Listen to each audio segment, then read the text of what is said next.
Outcome scores. It's a questionnaire are given to the patient both pre and post procedure in relation to the outcome relating to the intervention.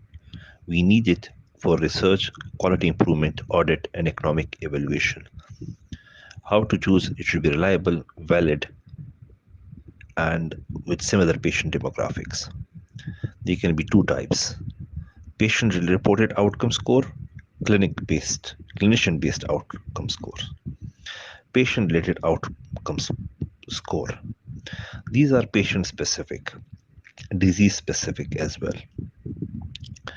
In patient specific, it is a self-assessment questionnaire which is filled by the patient with the patient perspective of care, like McMaster Toronto Arthritis Patient Preference Questionnaire.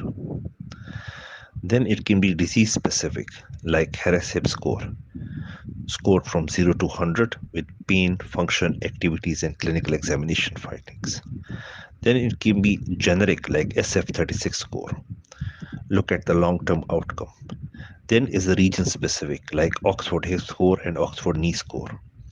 The Oxford Hip score considers severity of the pain, night pain, sudden pain, limping, walking distance, stairs, socks, stiffness, getting out of the car, washing, shopping, and work.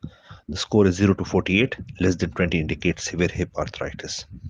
Oxford Knee score, similarly, pain, night pain, sudden pain, limping, walking distance, stare, kneel, stiffness, getting in and out of the car, give way, shopping, work. 0 to 48, scored less than 20 indicates severe knee arthritis.